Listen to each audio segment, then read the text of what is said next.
Оно што сакам најпрво да ви го кажам, знаете во која седмица сме и што се случува во овој период, дали некој друг знае?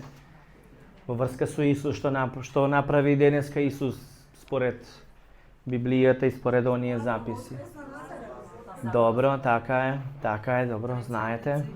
А утре што е? Утре е влегувањето на Исус во Иерусалим. Така е, влегувањето на Исус во Иерусалим. Така е. Меѓутоа, ние денеска најавивме дека ќе зборуваме за силата на благословот и тоа ќе се надоврзе со тоа што ќе се случува на Великденската богослужба.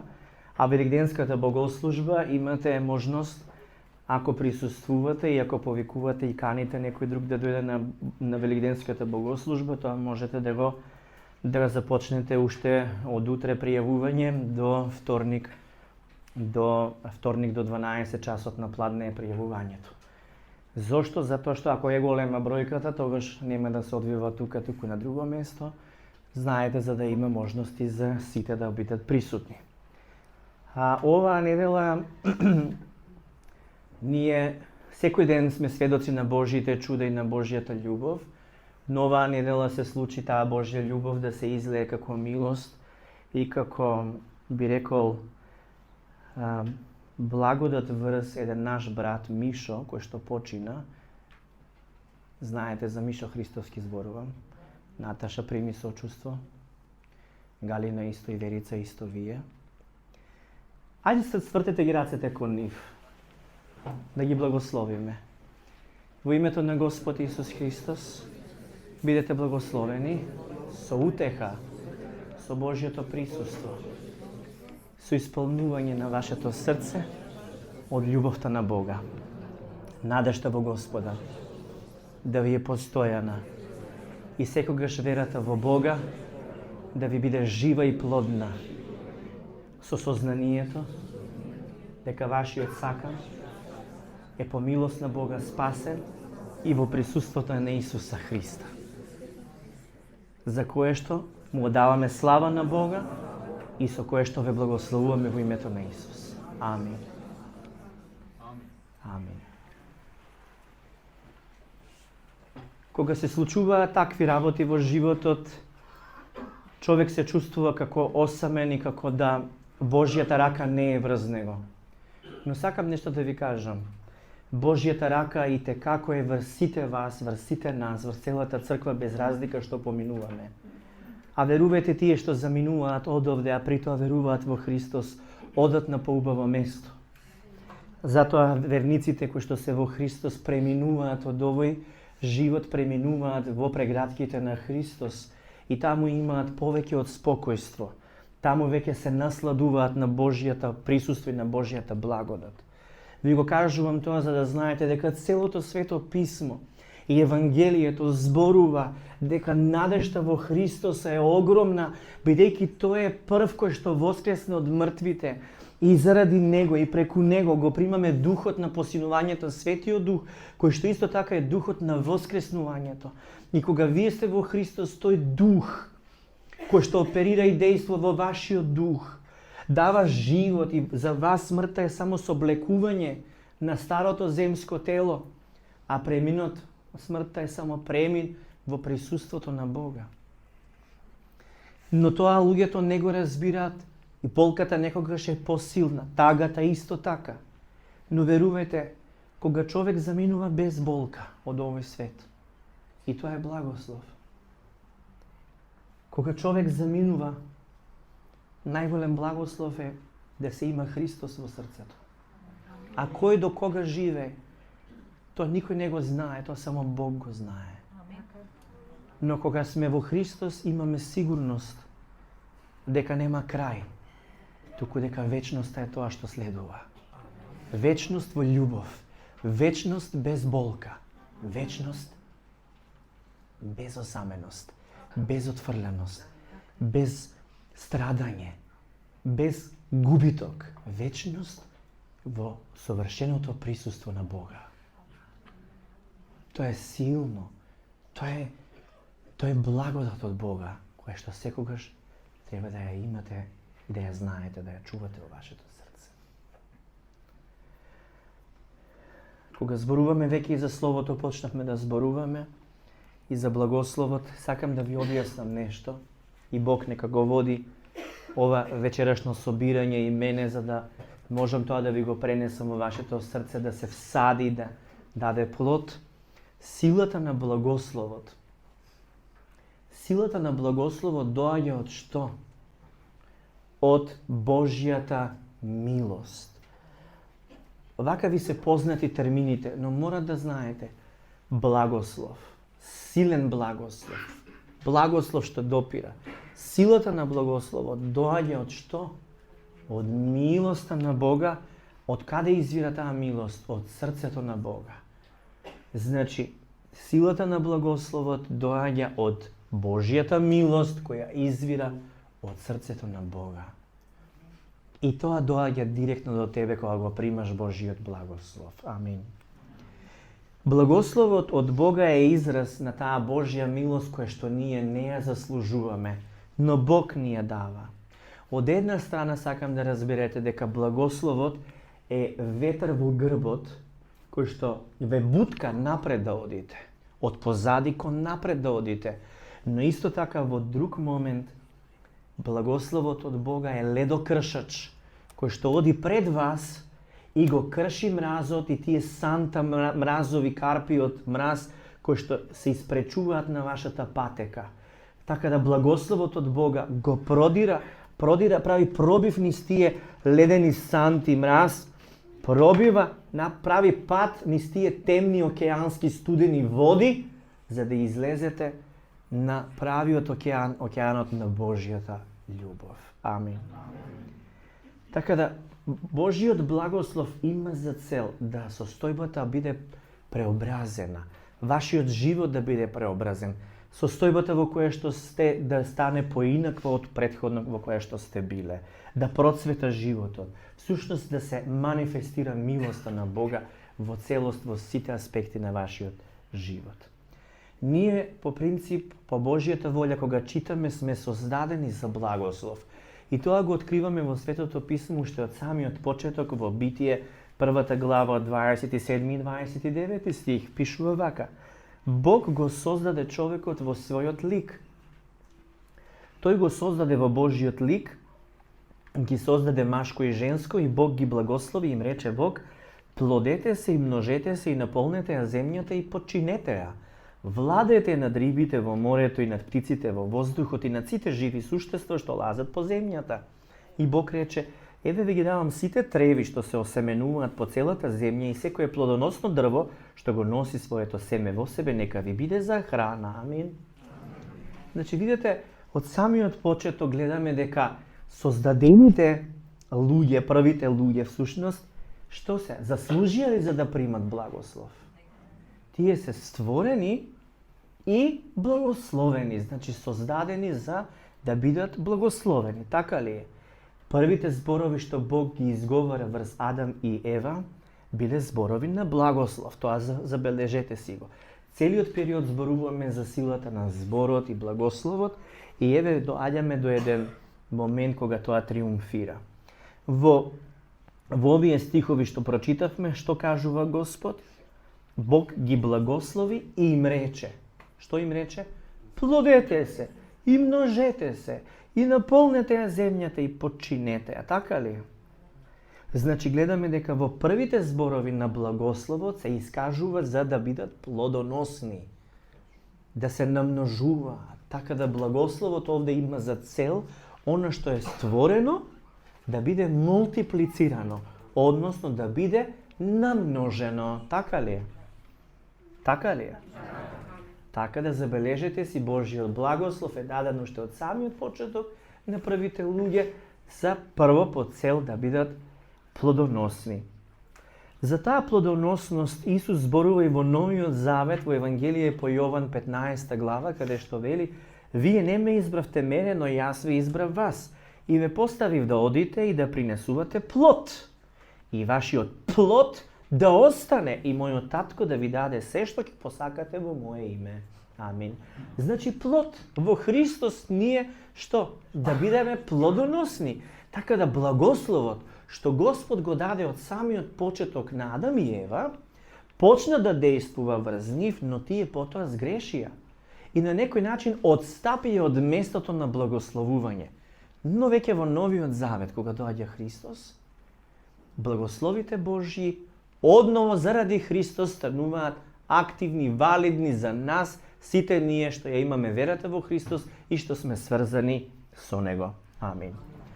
Исто така во 28 стих што прочитавме од Битие 1 глава, подчинете ја, вели земјата, владеете над рибите во морето и над птиците во воздухот и над сите живи суштества што лазат по земјата.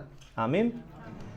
Од тука заклучуваме дека благословот исто така е даден со цел да се владее, да се има доминантност над она кое што е поставено во ситуацијата. Во случајот читаме дека тоа се риби, птици и Господ дава со тој благослов да се има еден победнички став над сето тоа кое што го обкружува човекот. Така да размислете, кога Господ го дава тој благослов, ние разбираме дека преку Христос тие благослови одново ние ги имаме заради самиот Христос, бидејќи тој беше послушен до крај, до смрт, и заради Него, не заради нас и нашите напори да сме добри и праведни, заради Исусовото дело што се изврши, ние ги примаме Божите благослови и затоа треба да разбереме дека сме повикани во победнички став да владееме, а не да живееме поразено и подчинето. Значи, тоа е Божја волја, а во светот во кој што живееме постојано се манифестира состојба да се почувствувате како да сте жртви, како да сте слаби, за да живеете поразено, потиснато и неплодоносно. Исто така во овој благослов од Битие 1 глава, што го прочитав, еве одново ќе прочитам, вели, еве ви ги давам сите треви што се осеменуваат по целата земја, секој плодоносно дрво што го носи своето семе во себе, нека ви биде за храна, кое што гледаме дека благословот има за цел да обезбедува, да снабдува. Така да Бог благословува и со тој благослов значи има да се биде плодоносен, да се биде поставен во победа или во владење и исто така да се биде што снабден, да се биде обезбеден. Исус исто така зборува за обезбедувањето од Божја страна во Матеј 6 глава, вели, погледнете ги птиците небесни. Тие ниту сеат, ниту жнијат, ниту собираат во житници, и пак вашиот небесен татко ги храни. Зар не сте вредни многу повеќе од нив?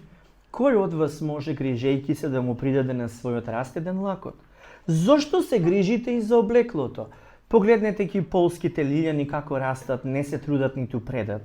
А јас ви велам дека ни Соломон во целата своја слава не се облече како еден од нив.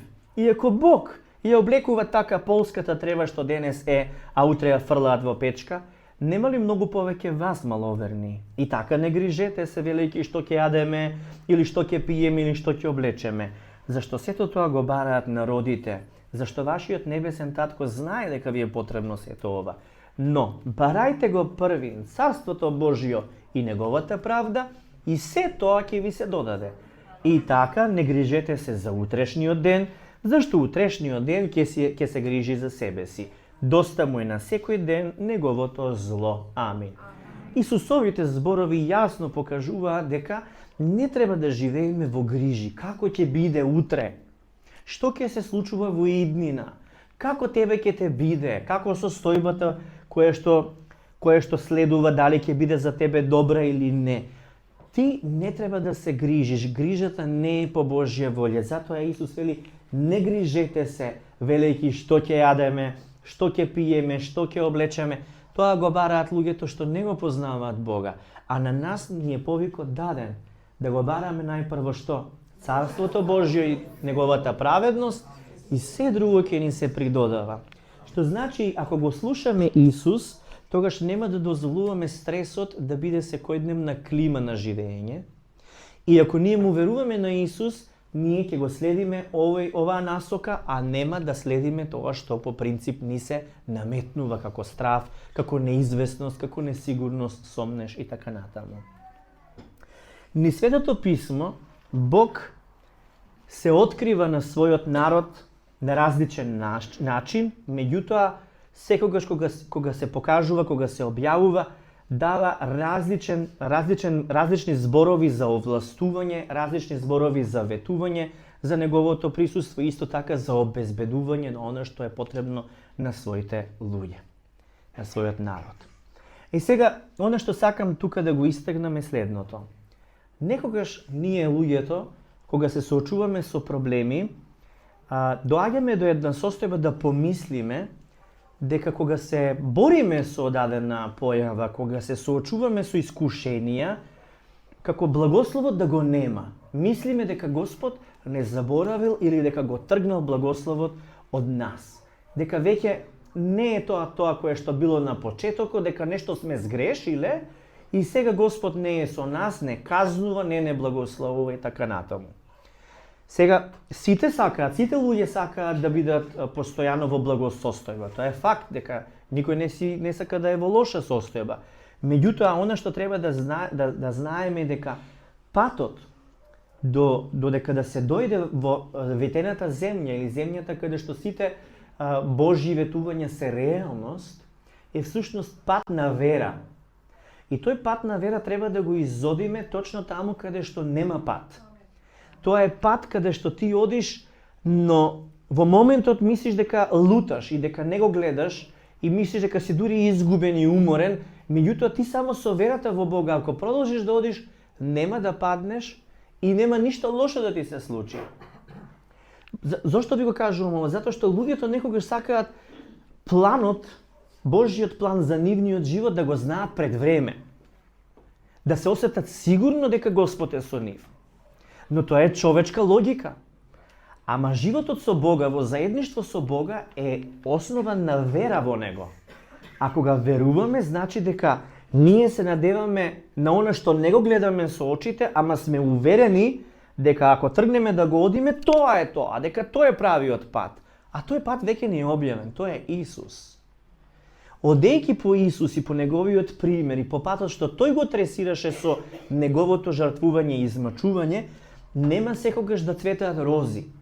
Ќе се појават различни искушенија кои што на некој начин демнат или сакаат да го тргнат нашиот фокус од Исус, да го преместат во проблемите, во нашите слабости, во гревовите, во некои други моменти и на тој начин да заборавиме кои сме, да заборавиме дека Бог го има најдоброто за нас, да се откажеме од целта да влеземе во ветената земја и да се склониме, да се тргнеме од Божјиот тесен пат и да се заблудиме со светските појави. Тоа може да е сезона. Сезона во која што, еве гледате, сега надворе пролет веќе. Има расцветани дрвца, расцветани цвеќиња и сега веќе дојде пролета. Но пред пролета беше зима, беше ладно, немаше ни цвет, немаше ништо. Ако си во зима, не значи дека се е умрено, туку дека спие. Кога Исус слушна за Лазар, тој кажа дека спие Лазар. Разбирате ли? Неговиот пристап за Лазар кога разбра дека умрел, тој кажа не, тој само спие. И навистина кога отиде кај Лазар, покај тоа што беше 3 дена во гроб, што се случи, што направи? Го воскресна Лазар. Така да, ако си во сезона во која што имаш чувство дека се спие или се е на пауза, дозволи Исус да дојде, да донесе пролет, да ги расцвета сите предели во твојот живот, да донесе една нова промена и да го воскресне животот, здравието и успехот во твојот живот. Дозволи го тоа. Како ќе го дозволиш? Ако останеш верен. Па дури и да си во зима, остани верен во надежта, очекувајќи го Бог во твојот живот, неговото присуство и не се сомневај дека тој ти е благонаклонет. Немој да мислиш дека благословот доцни или дека тој го оттргнал од тебе. Ако се наоѓаш во таа сезона, знај дека мора да се поминат одредени фази кога старото треба да се соблече. Старите корупки, старите ливчиња мора да паднат за да се појават новите. Да, во нашиот двор се уште има листови од есента. Се уште има топчиња како обетки што му висат како украси негови, како плод што ги раѓа. И се уште му стојат и покрај тоа што дојде пролет. Разбирате ли? И токму сега почнуваат да паѓаат, замислете. Не во есента, дури сега почна да паѓаат. Јавор, се извинувам, јаворе. И она што е интересно е, паѓаат сега, излегуваат нови пупки. Така да некои работи од вас, некои работи од вашата телесност, треба да дојдат до дехидрирање, да изумрат и некогаш ако тоа е наеднаш, боли многу, страда.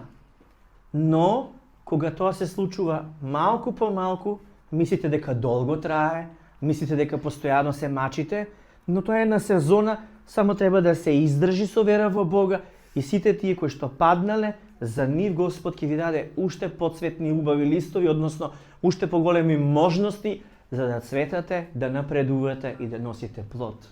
Амин.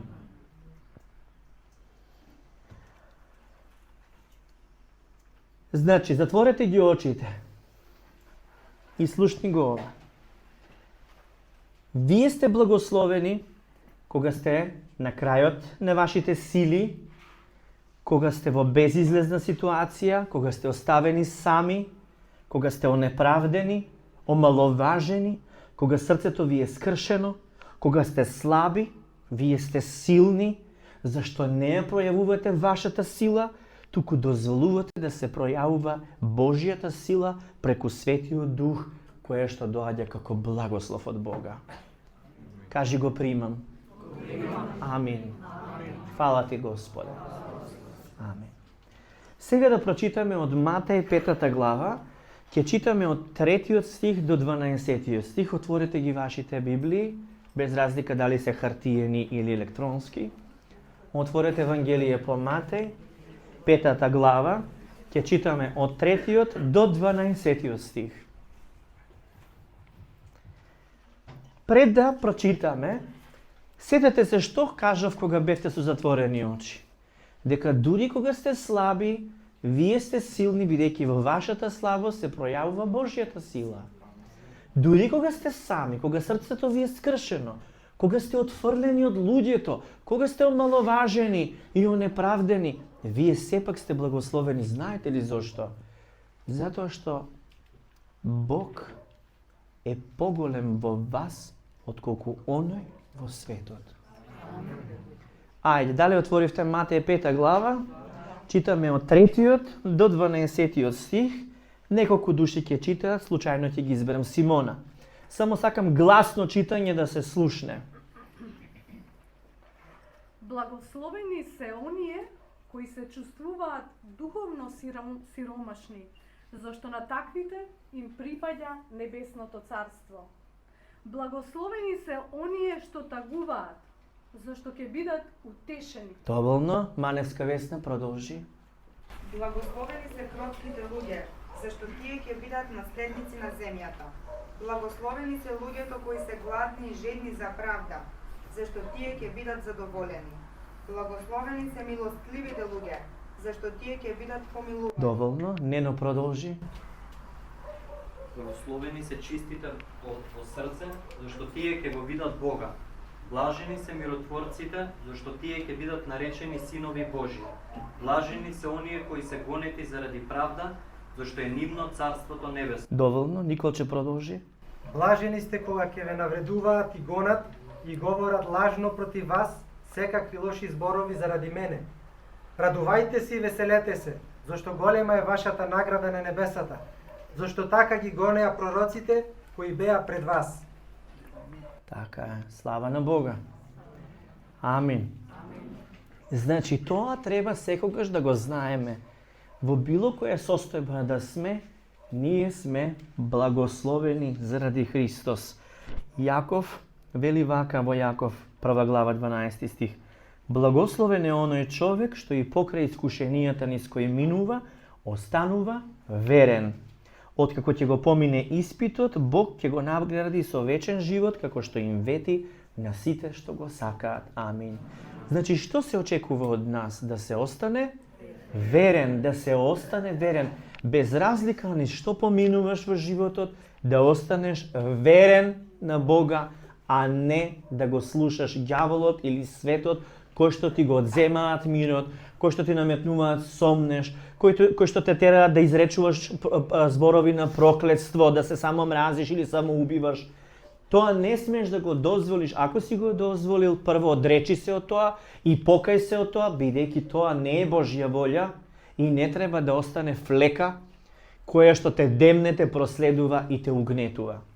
Запамтете, Исус не ги благословуваше оние што беа веќе успешни и кои што веќе имаа просперитет и развиен бизнис и така натаму. Дали сваќате? Не ги благословуваше нив пред очите на светот. Кој ги благословуваше Исус? Тој ги изговараше благословите врз децата, ги благословуваше дечињата и ги прегрнуваше. Тој ги благословуваше сиромашните, така ли е? Оние што беа ожалостени, оние кои што беа прогонувани, оние кои што беа заборавани, отфрлани, на сите им даваше што? Утеха, им даваше љубов и сочувство и ги благословуваше со Божиот благослов. Но исто така, што заповеда на своите следбеници? Да ги благословуваат своите непријатели. Тоа сме ние, следбениците на Исус, научени сме од Него, да ги благословуваме оние што не мразат. Така е, да се молиме за оние кои што не колнат и мразат, да ги благословуваме нашите непријатели. Дали вие ги благословувате вашите непријатели? Оние што ви ставија нож во грб, што ве повредија, дали ги благословувате? Така? Ги благословувате да умрат? Да, како ги благословувате? Да процркнат, да видат како им е, како тебе ти е? Да им се врати како што правеле, така да им се врати?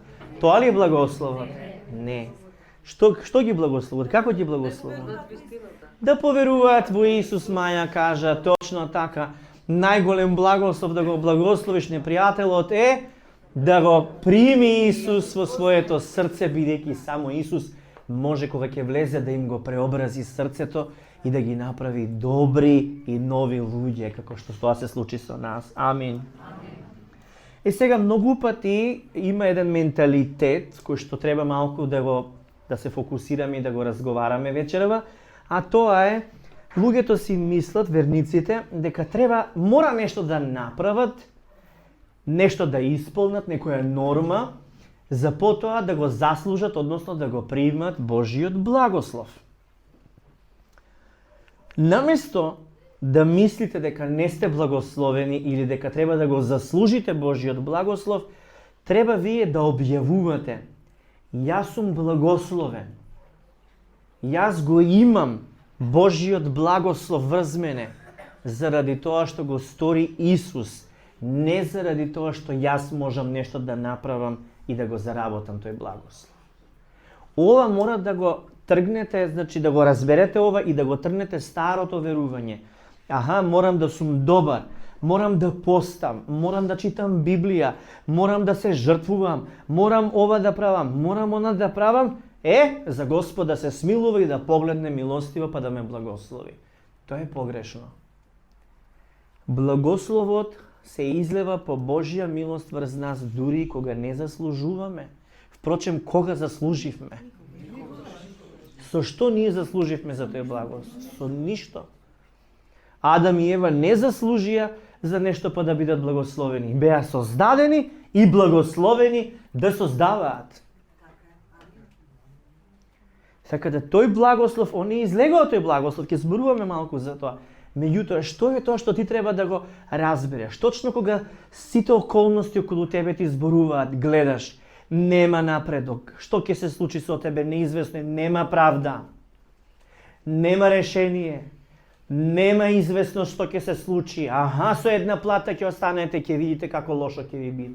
Додека ѓаволот тоа го шепоти низ луѓе, низ вестите, медиумите, низ својот ум, застани и кажи го гласно тоа што сега ќе ти го кажам, затвори ги очите.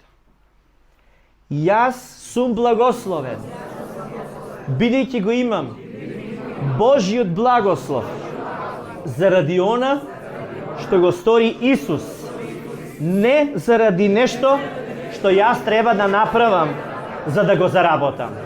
Во името на Исус, јас сум благословен. Амин. Отвори ги очите. Кој е благословен? Така е, така е.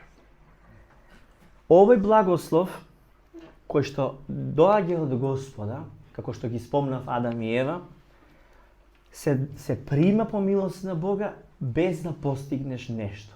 Океј, за да говоривме ли? Дали ова јасно? Самиот порив да сакаме да правиме нешто за Бога, еве да се собираме, да правиме евангелизација, да се молиме еден за друг, да се дружиме и така натаму, тоа што произлегува во нас како желба да служиме на Бога е одлика на благословот од Бога кој што работи врз нас, а не како акт да заработиме како дело, чекај ќе правам евангелизација, ќе се дружам за да заработам благослов. Значи Исус го заработи, го купи благословот за нас со неговата послушност и жртвувајќи се себе си. Дали се разбираме? Така да ако благословот веќе работи врз тебе и си го примил, тоа што доаѓа како порив да му служиш на Бога, веќе го изразува дека благословот работи низ тебе. Во Стариот Завет имаше верување дека благословот треба да се заработи.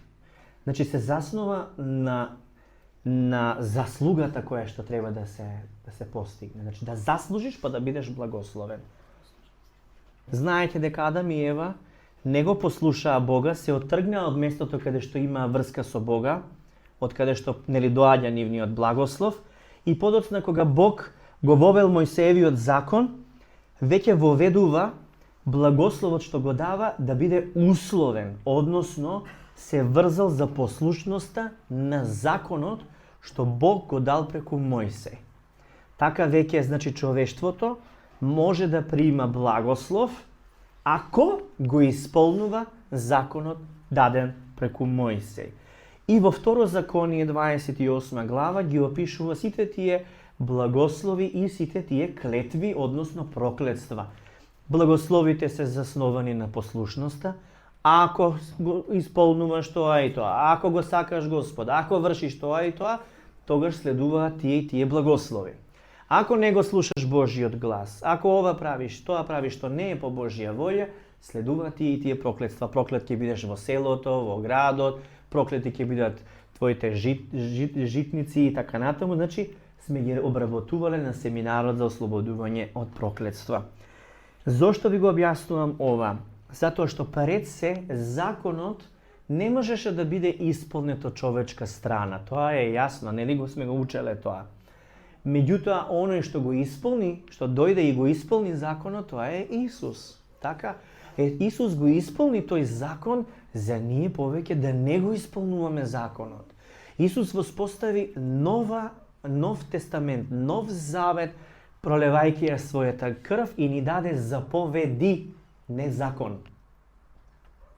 Кога се зборува за закон, се мисли на Мојсеевиот закон и на религиозниот систем од Стариот Завет. Но кога читаме заповеди, слушајте ги оној кој ги слуша моите заповеди, Исус вели, тогаш се основаат тие заповеди на заповеди за љубовта. Сакај го Господ твојот Бог со сето срце, душа, сила и волја и сакај го ближниот како себе си. Заповеди да се остане во неговата љубов и да се практикува неговата љубов. Амин. Апостолот Павле посочува дека законот кој што бил даден во Стариот Завет всушност бил направен за да не доведе до Исус. И читаме во Галатјаните 3 глава 23 до 29 стих. Галатјани 3 глава, отворете се, ќе читаме заедно од 23 до 29 стих. Галатјани 3 глава, 23 до 29 стих. Ајде, Јана. Пред да ни се објави верата во Христос како начин да бидеме прифатливи за Бог, законот не чуваше како затвореници под својот надзор. Така законот ни беше воспитувач, што не водеше кон Христос. Момент, значи законот што ни бил?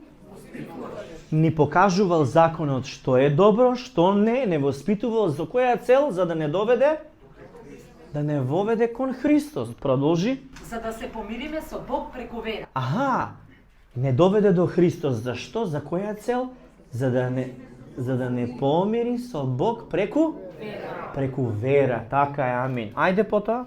Сега, кога ни се објави верата, веќе нема потреба законот да ни биде воспитувач. Кога е тоа? Сега. Кога ни се објави што? Верата.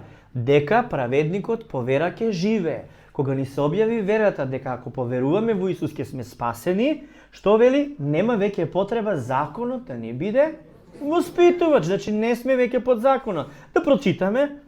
Сите стануваме Божји деца преку вера во Исус Христос. Момент. Сите стануваме што? Преку што? Преку вера во Исус Христос. Значи не преку дела што ги правиме, не преку заслуга ако сме извршиле ова и ова ќе станеме Божји деца, туку преку вера во што, во кого? Што стануваме? Божји деца. Значи веќе не сме деца на светот, туку стануваме деца на Бога. Продолжуваме. Сите што преку крштевање во името на Христос се идентификуваа со Него, стана како Христос. Ау! Прочите го уште еднаш.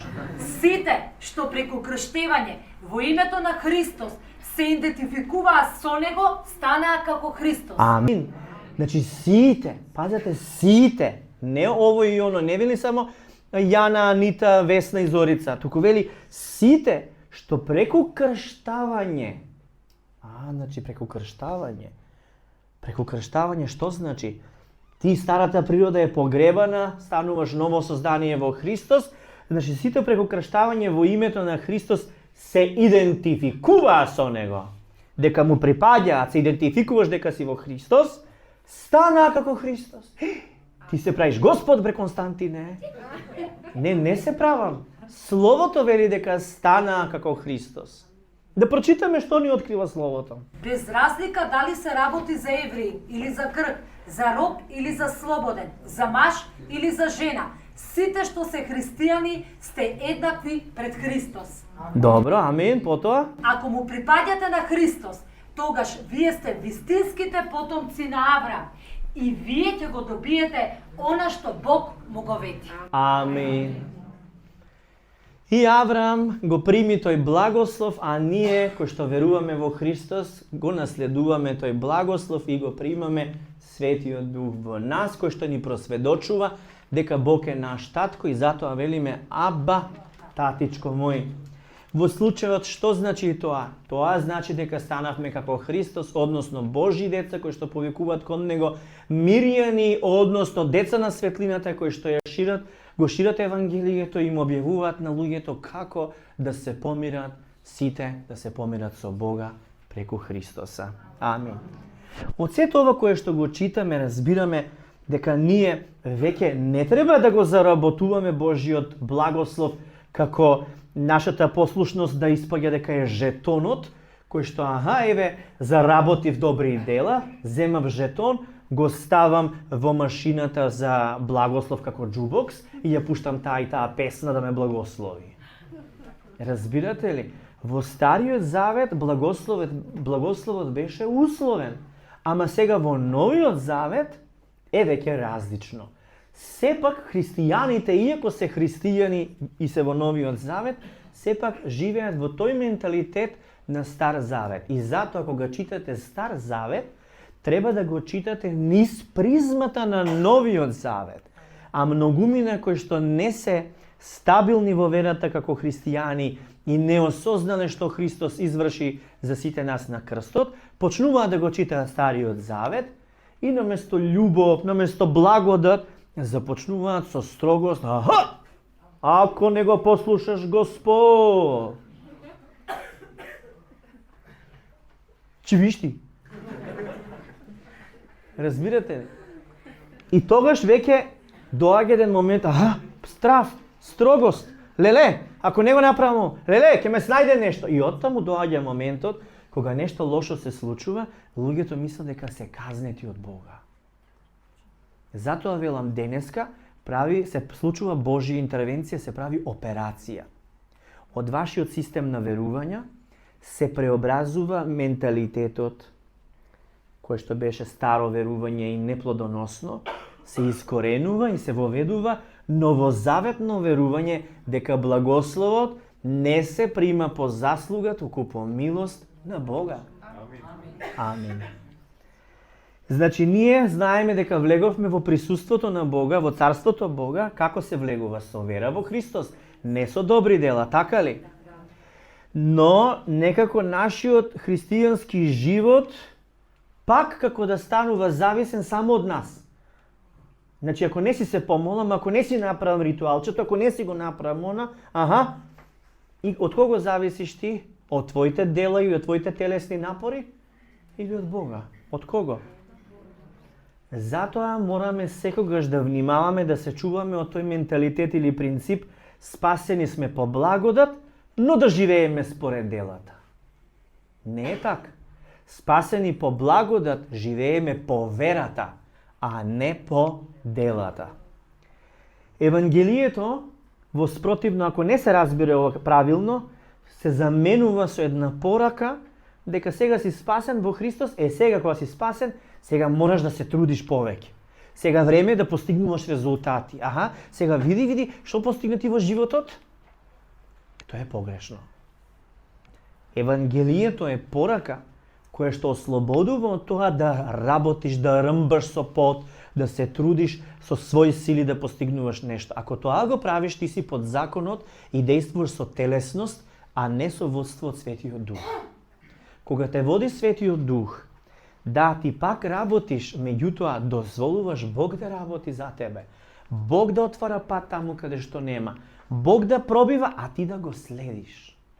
За разлика од другите христијани кои што упорно сами решаваат да го отвараат патот. Сами копаат тунел. Тоа не е Божја волја. Ки ви стане јасно, мислам дека со сите овие зборувања, овие проповеди, но и вечерва мислам дека ќе дефинира тоа во вас конечно, за да разберете што значи биди во Христовата починка, во Божјата починка, биди таму, одмарај во Божјото присуство, дозволи Бог да те снабдува. Ако ти сам се снабдуваш, ако ти сам за се залагаш, тогаш не му даваш простор Бог да оперира и да действа во твојот живот. Дали разбирате? Значи, она што е важно да сватиме е дека Христос, кога беше на крстот, распнат, висеше на дрво. И што се случи со Христос? Што стана тоа? Тој се идентификуваше со нас, во него немаше грев. И покрај тоа што немаше грев, тој стана грев, идентификувајќи се со нас, бидејќи го зема нашиот грев врз себе си. Заради тоа стана проклетство. И стана самиот проклетство за ние потоа да станеме благослов. Ајде да отвориме и да го прочитаме тоа во Светото Писмо. Спремни ли сме? Ајде. Галатјани, 3 глава, 13, 14 стих. Кој ќе прочита? Ајде, Милица. Христос не ослободи од проклетството на законот, така што наместо ние, тој ги поднесе последиците на проклетството.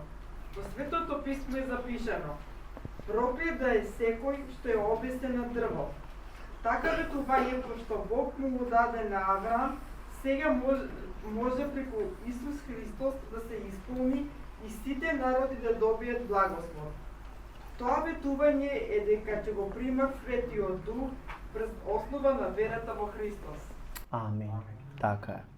Отворете сега и Ефесјани 1 глава. Ефесјаните 1 глава, 3 стих. Ајде, Јана. Благословен нека е Бог, Таткото на нашиот Господ Исус Христос, кој не благослови со секаков вид духовни благослови од небесните простори, бидејќи му припаѓаме на Христос. Уште еднаш сакам да го повториш. Благословен нека е Бог, Амин. Таткото на нашиот Господ Исус Христос. Пазете, Словото вели да е благословен Бог, Таткото на нашиот Господ Исус Христос. Значи се обраќа Кажува да е благословен Бог, таткото, на кој татко? Таткото на Господа Исуса Христа. Значи се објаснува за Бог таткото, но и самиот Исус го истакнува и го кажува дека е Господ Исус Христос. Потоа, Кој не благослови со секаков вид Океј. духовни.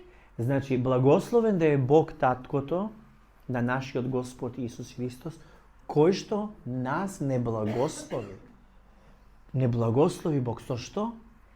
Со секаков вид духовни благослови од небесните простори.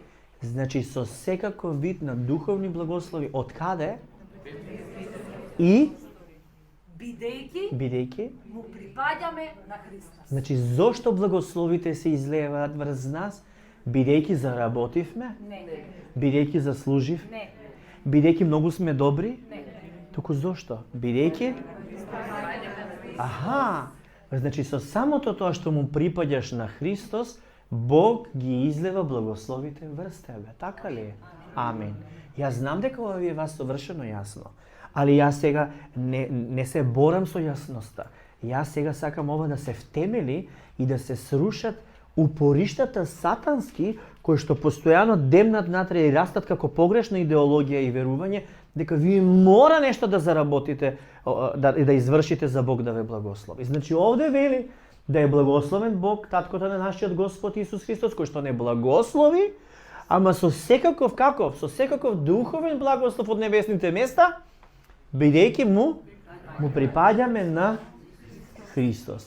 Значи секој благослов што го добиваме во овој живот и во постоењето после овој живот во присуството на Бога, сето тоа го примаме по благодат, односно по милост на Бога и само со вера во Христос. Сега, Бог заповеда на послушност и нас не повикува да бидеме одговорни, и во љубовта што Он ја има за нас, Бог е подготвен да не дисциплинира заради непокајан грев во нашите животи. Меѓутоа, дури и самата дисциплина да се искуси, и тоа е благослов. Дури кога Бог не превоспитува или не коригира или укорува, и тоа е благослов од Бога. Исто така, ја истакнува улогата добрите дела Господ сака да ги вршат неговите луѓе, затоа што нека ги видат вашите добри дела. Исус вели, нека ги видат вашите добри дела и ќе го познаат Бога и ќе му дадат слава на Бога. Така да ние сепак сме повикани да ги вршиме добрите дела. Но, она што треба да ви го кажам е дека не значи дека треба да сме послушни на Бога за да стекнеме благослов. Туку, ние сме послушни на Бога заради Неговата благодат. Значи, ја примаме Неговата благодат и заради тоа манифестираме послушност. Во Филипјани 2 глава, затоа возлюбени мој вели, во 12 и 13 стих, како што секогаш послушавте, така и сега, не само како во моје присуство, туку многу повеќе во моје отсуство, работете го своето спасение со страф и трепет, зашто Бог е тој што работи во вас. Да, и работи за негово задоволство. Значи тука она кое што е важно, ајде да го прочитаме во двата превода. Сакам и во динамичен и во МКВ. Кој ќе го отвори во МКВ? 12-13. Затоа возлюбени мои, како што секогаш бевте послушни, не само кога сум при Значи вас, како што секогаш бевте послушни. Пазете зборот послушност. Ајде. не само кога сум при вас, туку уште повеќе сега, кога не сум при вас, изработувајте го своето спасение со страф и трепет. Зошто Бог е оној кој действува во вас да сакате и да постапувате според Неговата волја. Амин. Значи, за да сакаме нешто да постапуваме според Божјата волја, пак е тоа Божјо присуство и Божја интервенција или Божји благослов што работи во нас. Да го прочитаме во динамичен превод. Затоа, драги мои, како што бевте послушни додека бев кај вас, уште поважно е да останете послушни и сега, кога сум одсутен. Продолжете да работите со длабока страхопочит, за да се заокружи вашето спасение, зашто Бог действува во вас за да ве направи желни и способни да го работите она што Тој го сака. Амин. Значи, да си благословен не значи ако си благословен дека сега можеш да правиш што сакаш. Значи ти си благословен, имаш право на слободна волја, но кога си благословен, треба да откликнеш на тој благослов и тоа Божјата волја. И сега зошто овдека го ставаме акцентот, бидејќи лесно е да се префрлиме од послушност што зависи од Божјата благодат кон послушност што има за цел да ја заслужи Божјата благодат. И некои од вас имаат послушност кон Бога со цел да ја заслужат Божјата благодат и да имаат подобро место во Царството Божјо. А јас ве учам дека ние треба да имаме послушност што директно зависи од Божјата благодат, не со цел да ја заслужиме Божјата благодат. Дали се разбираме? Така, се разбираме јасно? Значи не можеме да го заслужиме Божјиот благослов со наша послушност, но можеме да го доживееме со нашата послушност преку благодата и силата што Господ ни ги дава. Амин. Да се сетиме на Закеј во Библијата. Закеј се постави во една ситуација да го доживее Христос и благословите што дојдоа преку Христос, кога тој одлучи да се качи на дрвото, бидејќи беше низо, сакаше да го види Христос, и што направи, се искачи на дрвото за да го виде, а што кажа Исус тогаш? Сеќавате ли? Така е, доаѓам во твојот дом, така е, слезе до луѓе да во твојот дом. Но што направи он? Он отстапи од таа состојба во која што беше, а беше на висока позиција даночник, и што се случи? Се искачи на дрвото за да го види Христос. Сакате ли тоа да го прочитаме? Ајде, отворете ја Библијата. Исус, чекайте во динамичен ќе отворам. Исус влезе во Јерихо и мина низ градот. Одеднаш му пристапи еден човек по име Закеј, кој беше богат даночен управник. Тој се обидуваше да види како изгледа Исус, но беше низок по раст и многобројниот народ не можеше да го види. Затоа тој истрча пред народот и се искачи на една дива смоква, крај која требаше да помине Исус за да го види. Кога Исус втаса до тоа место, погледна нагоре и му рече: Закеј, слези брзо, денес доаѓам во твојот дом. Закеј бргу слезе и сиот радосен го прими и Исуса нагости во својот дом. Сите што го видоа ова почнаа да негодуваат, велики: отиде нагости кај грешен човек. Закеј стана и му рече на Господ Исус: Господе, еве половината од мојот имот ќе ми разделам на сиромасите, а доколку некого сум оштетил, ќе му надоместам 4-кратно. Во одговор Исус рече: денес во овој дом пристигна спасението, зашто овој човек покажа дека е чедо Авраамово. А јас, Синот човечки, дојдов за да ги барам и да ги спасам оние што се загубени. Амин. Колку убав пример. Што значи тоа? Божјото присуство кое што го прими Закеј, што се случи? Како Божјиот благослов се излеа врз Закеј? Со тоа што го прими тој благослов и како проработи тој благослов во Закеј? Со една таква оддаденост и што реши? Да го раздаде својот имот, пола од имотот на сиромасите, 4-кратно да врати на некој кој што го оштетил, ако го оштетил, така? Таа трансформација се случува кога дозволуваме Бог на вистина да влезе во нас, да му дозволиме да влезе во нашиот дом, ама во сите соби, не само во еден аспект или до прагот, туку сосема да влезе во нашата личност, Божјото присуство да пробие во нас. И кога Бог доаѓа, тој секогаш доаѓа и ни носи благослов. И кога доаѓа Божјото присуство во нас и благословот во нас го примаме, како израз на тоа дека благословот сме го примиле, манифестираме послушност кон Бога со тоа што сакаме да сме богоугодни, понизни и не веќе себични како што претходно сме биле, туку по примерот на Закеј, луѓе кои што сакаат да угодат на Бога. Амин. Така да што е важно да сватиме? Изборот да се ставиш себе си во позиција за да ги примиш благословите на Христос што тој ги обезбеди за тебе. Така? Да си позиционира. Закеј се позиционираше во таа состојба. Не беше арогантен, не беше дури пред народот истрча и се качи на дрвото. Така? не се држеше од високото, немаше таков став, без разлика што беше богат, кој што беше на позиција. Така да, ова сакам да ви го кажам, кога имаме средба со Бога, независно кои сте, какви достигнувања сте имале во животот, тргнете го сето тоа. Ние сите сме, ви прочитавме во претходниот стих, дали машко или женско, дали евреј или грк, пред Христос сите сме еднакви, едно. И Господ подеднакво гледа кон нас. Како, еве ти, ако ја кренеш раката, како ќе кажеш овој прст го сакам повеќе од овој малиот прст? Не можеш. Подеднакво ти треба. Како можеш да ги поделиш децата?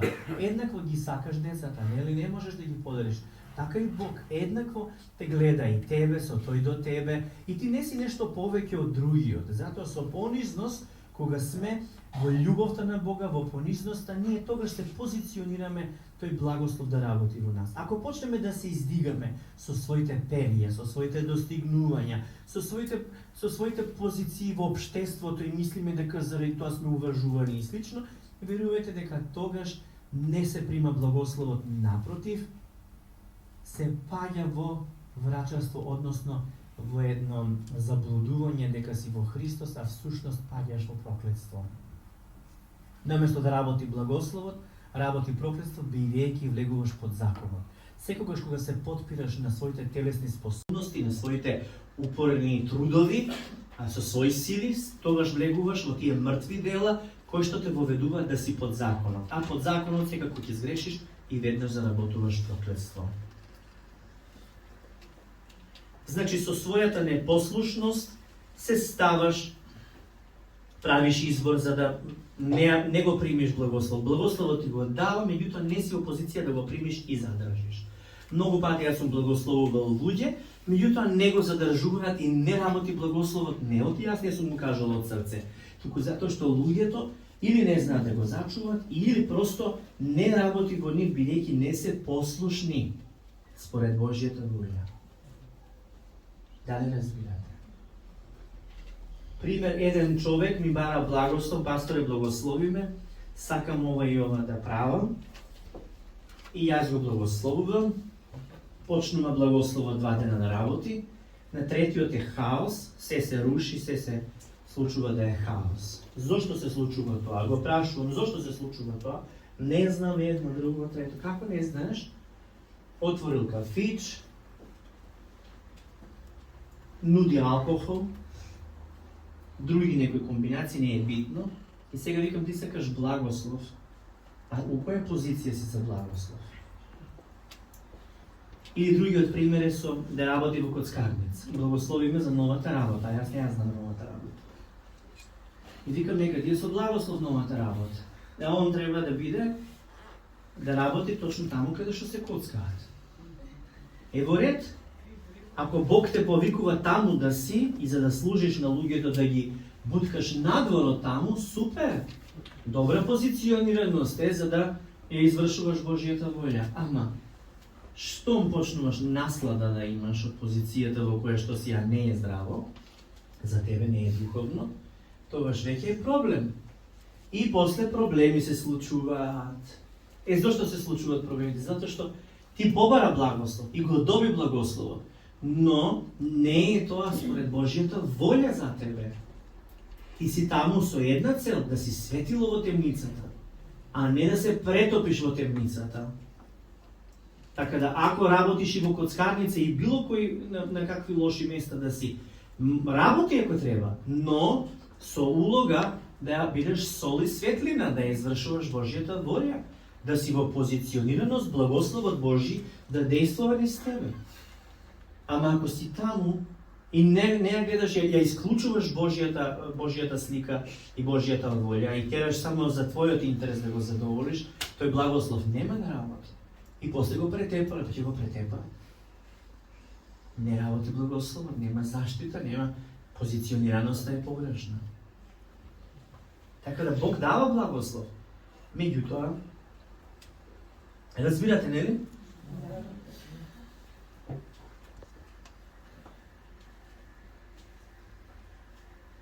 Значи, ако сте христијани и верници по вера во Христос, вие сте благословени. Само ви е потребно во позиционираноста, дали сте во синхрон со Божјата волја, за тој благослов да работи во вас. Значи, пазете, забележете го тоа, не направивте ништо за да го заработите благословно, така? Тоа е подарок од Бога, така? Што значи треба да се живее секој ден со благодарност во срцето и со послушност кон Бога за да се искуси благословот што Христос го даде за нас и го купи со собственото жртвување на крстот. Амин. Значи, Бог е прославен во Христос и сака да уживаме во благословите што Тој ни ги дава, и тоа секогаш треба да го имаме, но да знаеме дека има две сили во животот кои што избираме да не водат. Едната е нашата физичка или умствена сила, значи со собствен труд да вршиме нешто, а другата е Божјата сила која што действува преку Светиот Дух, односно да соработуваме со Светиот Дух и Он да движи напред. Ете, тоа е многу важно. Ако се движиш со своите амбиции и со своите постигнувања, зацртани планер под А, тоа треба, под Б, тоа треба, под С, тоа треба. Ако одиш со тоа АБЦ на своите планови, тогаш не ти треба Господ и Божи благослов. Ти сам на себе си Господ. Си ја водиш својата агенда и само викаш алелуја, алелуја, алелуја, кое што е недобро. Затоа што на крајот, што ќе посееш, тоа ќе пожнеш. Кој се е во телото, ќе пожне погибел. Кој се е во духот, ќе пожне што? Вечен живот. Така да, ако од друга страна се молиш на Бога, Боже, покажи ми Твојата волја за мене и за мојот живот, сакам да чујам, сакам да видам, движи ми со Твојот Свети Дух и чекаш, се насладуваш во присуството и имаш 2 потврди или 3 од устата на 23 сведоци ќе се потврди словото на Бога, и добиваш потврда од 23 сведоци дека тоа е Божја волја за тебе, Бог ти зборува, дали е преку пастор, дали е преку пасторка или брат или сестра во Христа или како и да е, Бог на повеќе начини ти зборува и преку слово. Тогаш веќе кога се случува таа состојба, ти што правиш? Се ослонуваш на Божјото водство, Светиот Дух води и ти отвара пат. Како што отвори Господ пат кога Павле и Сила беа во затвор. Испрати Господ ангел кој што овозможи да бидат ослободени, да бидат излезени од оковите во кои што беа. Така ли беше? Истото се случи со Петар. Така? Всушност Петар беше тој кој што Господ го. Многу е важно да сватиме дека Бог не сака да сме заробени во немаштија, во скудност, во психички проблеми, во физички ограничувања. Бог не благословува да сме благослов за мнозина. Значи благослов, значи зошто си благословен? Ако и имаш материјални добра, ти ги имаш за да си благослов за мнозина. Не само за ти да цветаш. Затоа што ако само ти цветаш, тогаш целта ти си е изгуб, не си сватил зашто си благословен. Ти напредуваш за и другите преку тебе да напредуваат. И затоа кога Господ ти открива нешто, го даруваш, или кога Он ти споделува нешто, ти го зимаш и го споделуваш. И дури да е дарба. Апостолите имаат дарби, Господ им ги даде, не ги заработија, значи ги даде Господ тие дарби за да служат, и они што правеа? Тие дарби ги споделуваа со другите. Затоа апостол Павле вели, едве копнеам да дојдам кај вас и да ви дадам уште некој дар, со рако полагање, нели, пренос, impartation, односно трансфер на дарба која што е за служење. Така да и благослова да се служи, може да се предава како, нели, благослов кој што, нели, оној што е благословен го дели со останатите. Значи си повикан да си благословен, да си благослов за мнозина. Амин. Затоа тука нема егоизам, нема егоистичност и нема место за специјални чувства дека си посебна кралица или крал. Значи сите сме кралеви, свештенско царство, свештенско кое што Бог не избра, и сите ние сме специјални во неговите очи и не треба да се туркаме со лакти за да бидеме нешто посебно. Посебноста што ја имаме е тоа што Христос е во нас. Тоа е тоа што не одвојува од светот и едни со други треба да се гледаме секој како е повеќе специјален. Така да секој е да го смета тој до него дека е поголем од него, а не ти да се креваш дека си поголем од тој до тебе. Дали разбирате? Направете го тоа веднаш. Најди си човек до тебе, погледни го. И мисли дека он е поголем од тебе.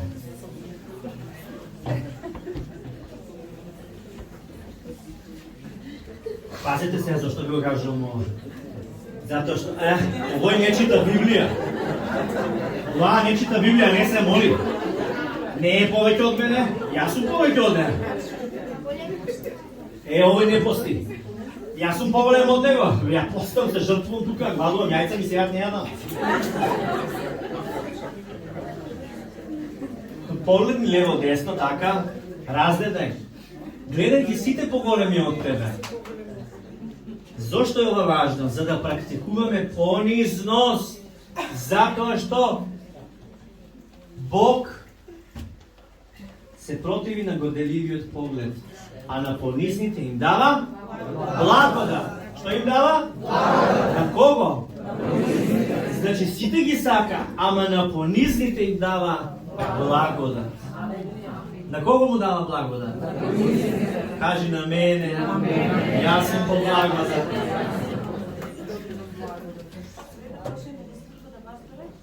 Ми дојде ова библиска слика, Јован, односно Петар беше кога одеше по Исус и кога му рече за Јован, а со овој што ти биде? Да. И овој му рече, ти гледај си за тебе. Да, не?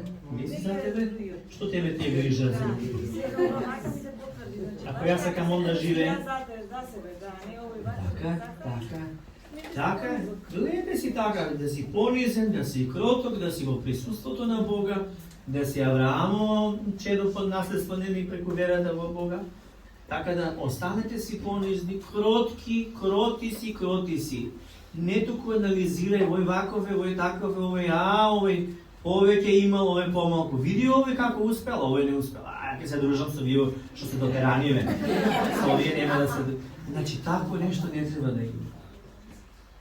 Затоа што облеката не го прави човек. Достигнувањата во општеството не те прави човек по Божја волја. Христос те прави. Христос те прави Божјо дете по Божји критериум и по Божја мерка. Бог е нашиот кројач и дизајнер. Така да престанеме да се прекројуваме, да и на себе да не се измачуваме, да не си ставаме премногу тешкоти, ниту пак да си ставаме преголемо бреме, да не се грижиме, да гледаме што Бог сака да ни даде и да се позиционираме да го примиме тоа што Бог ни даде. И сега да ве прашам, дали, Николче треба да те прашам, дали ако останеш наутро и кажеш, знаете овие денови, тоа го спомнувам, и ако сабајле станеш и кажеш, тежак е овој, живо, али да се живи мора, дали така си позициониран да го примиш Божјиот благослов? Не. Сега сваќате ли зошто Чичко Пастор цела сезона ви зборува за зборовите, затоа што целта на сето тоа е да се позиционирате за благословот што веќе ви е даден, да го искусите и да работи низ вас. Не ли е така? Сега ќе се свртиш лево и десно, нема да се смееш. Туку ќе го благословиш човекот, како што би сакал, благослов ти да примиш. Она што сакаш ти да го примиш од Бога, со таков благослов, благослови го тој до тебе. Во името на Господ Исус Христос.